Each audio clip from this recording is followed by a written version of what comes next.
पंडित जी, आप पत्रिका देखकर बताएंगे कि आज का कोई शुभ मुहूर्त है तो? अवश्य, मैं बस कुछ ही देर में देखकर बता देता हूँ।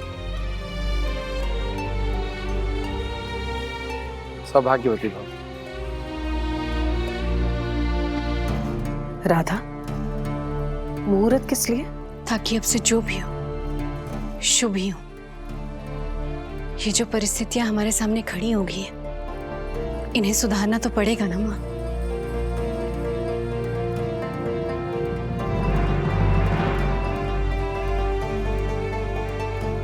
इसका दिमाग खराब हो गया क्या? ये क्या करने जा रही है? कौन अपने हाथों से अपने खुशियों का गला घोटता है? लेकिन किसी को क्या दोष दो जब खुद की ही बेटी अपनी जिंदगी बर्बाद करने पे तुली हुई है।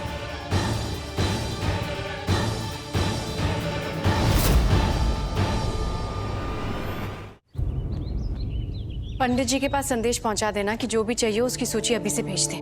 वैसे तो सब कुछ आ चुका है जो भी उन्होंने मंगवाया था, पर फिर भी। और हाँ, वो राजकुमारी कल्याणी और बक्सी जी के कपड़े अब तक।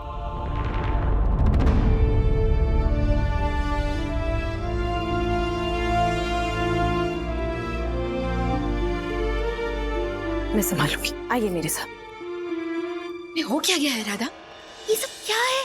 कितनी कोशिश की कि तुम वो सब कुछ देख सको जो अपने भोलेपन में तुमने कभी नहीं देखा, और अब जब तुम अपनी आंखों से सब कुछ देख चुकी हो, अपने कानों से सुन चुकी हो, तो क्यों अपने हाथों से अपनी जिंदगी बर्बाद करने पे तुली हुई हो? क्या हैसियत रह जाएगी तुम्हारे इस घर में, कभी सोचा भी है? आज सेवकों को आदेश दे रही हो, कल खुद एक सेविका बन के रह जाओगी अपने ही घर में, उस कल्याणी और जमाई जी की सेविका। मैं जानती हूँ मैं क्या कर रही हूँ। राधा, जो मैं देख पा रही हूँ वो एक आत्महत्या से कम नहीं है। मैं बस अपनी आत्मा की आवाज सुन रही हूँ, आप परेशान मत होइए। राधा,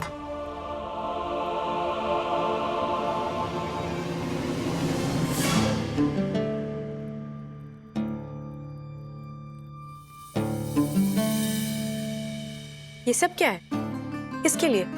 आपके लिए। एक कुलदासी को ये सब पहनकर क्या करना? जी, साथ में ये संदेश भी है।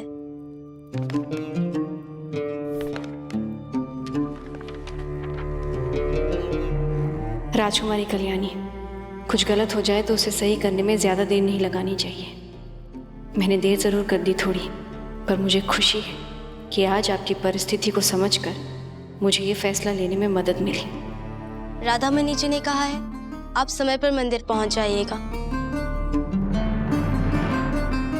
समय पर मंदिर? रोडंग मंदिर में आज संध्या का, देर मत करिएगा। शुभ मुहूर्त पर पधारने के लिए तैयार रहिएगा। कुलस्वामिनी राधा मणि।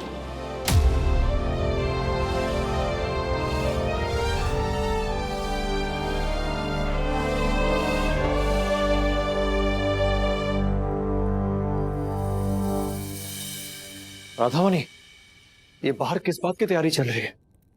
और ये नए कपड़े किस लिए? और मैं सुना कि वो मंदिर में चंद्रोदय का मुहूर्त तय हुआ है। अरे किस बात का आयोजन? ये क्या कर रही हैं आप? कुछ बताएंगी? जो भी कर रही हूँ बक्सी कुल के मंगल के लिए कर रही हूँ। रोडंग की कुलस्वामिनी होने के नाते मुझे ये देखना है कि किसी के साथ भी नाइंसाफी ना। तो बस विधि विधान के साथ इस जिम्मेदारी को पूरा करना है। और ये सब राधा? बच्चों की तरह कितने सवाल पूछते हैं आप। ठहर जाइए, कुछ ही समय की तो बात है।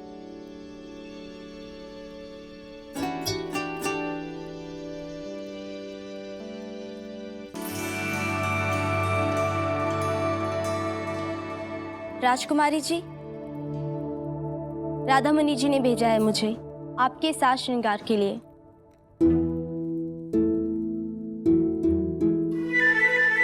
मैं पहले स्नान घर तैयार कर देती हूँ ताकि मंदिर जाने में आपको विलंब ना हो।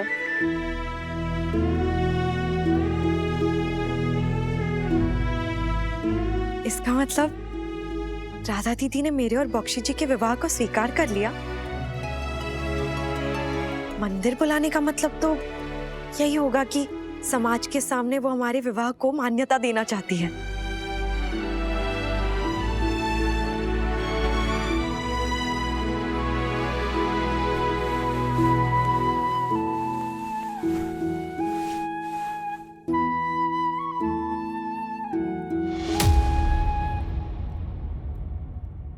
जिस घर की नींव हिला दी उस घर की जमीन पर पैर थिरक रहे ना तुम्हारे।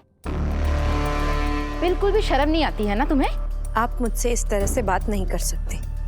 कर सकती हूँ, क्योंकि इस घर के बाकी के लोगों की तरह मैंने अपने होश नहीं खो दिए हैं। जमाई जी के साथ साथ मेरी बेटी का दिमाग भी खराब कर ही दिया ना तुमने, जिसने अपनी शादी, अपने होने वाले बच्चे, अपनी जिंदगी की परवाह ना करके अपने ही पति के साथ तुम्हारी शादी को स्वीकार करने का फैसला कर लिया। कैसे किया ये सब कुछ? हाँ, शस्त्र कला का तो पता नहीं, लेकिन जादू जरूर जानती हो तुम। तभी तो इस पूरे घर को अपने बस में कर लिया है। भाग्य किसी के बस में कहाँ होता है? भाग्य तो सबका अपना अपना होता है। किसके हिस्से में क्या है कोई नहीं जानता है। और अगर बॉक्सी जी के साथ मेरी शादी मेरे भाग्य में थी, तो राधा दीदी का उसे स्वीकार करने का फैसला भी मेरे भाग्य में है, और उनका बड़प्पन भी। मैं उनकी बहुत इज्जत करती हूँ, और मैंने जानबूझ के उनका दिल कभी नहीं दुखाया। मैं जानती थी वो मुझे माफ कर देंगी। बहुत पछताओगी। आज तुम खुशी से नाच रही हो ना, कल आंसुओं से नहाओगी।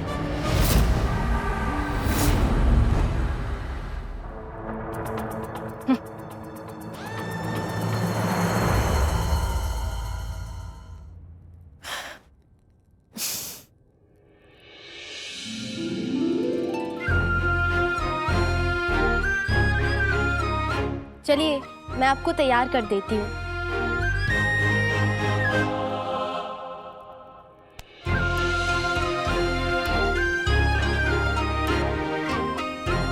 तुमने कभी किसी से प्यार किया है? फिर तो तुम्हारे लिए समझना मुश्किल है कि मैं क्यों इस तरह से झूम रही हूँ। बहुत दिनों बाद इतनी खुशी मिली है।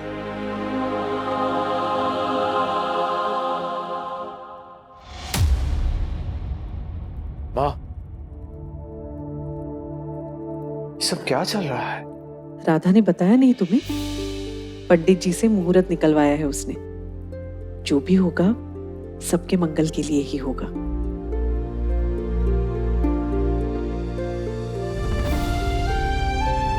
मंगल के लिए होगा? और क्या सच में राधा भाभी कल्याणी और दादा की शादी? अब तो शादी के कपड़े भी भिजवा दिए गए हैं, आपके दादा को और कल्याणी को। ये कैसे हो सकता है? हमने जो भी सोचा था ये तो बिल्कुल उसका उल्टा हो रहा है। और मुझे तो लगा था कि राधा भाभी कल्याणी को कभी भी स्वीकार नहीं करेंगी, फिर शादी? क्योंकि एक औरत अपने पति को ना खोने के लिए किसी भी हद तक जा सकती है। हाँ, लेकिन एक औरत अगर अपने पति की दूसरी औरत से शादी करवा दे, वो तो उसे वैसे भी खो देगी ना। आप भी ना, इंसान की फितरत ही ऐसी है, उसे जो काम करने से रोका जाए वो उसकी तरफ और आकर्षित होता है। राधा मणि आपके दादा को जितना रोकेंगी वो कल्याणी की तरफ और आगे बढ़ेंगे। हाँ, लेकिन अगर राधा मणि ये दिखाती हैं कि उन्होंने कितना बड़ा बलिदान दिया है अपने पति के लिए, तो आपके दादा तो राधा मणि के कर्ज में डूब ही जाएंगे। हाय, बेचारी मेरी पत्नी कितनी अच्छी है। बेचारी मेरी पत्नी ने इतना बड़ा बलिदान दिया मेरे लिए। तुम सही कह रही हो।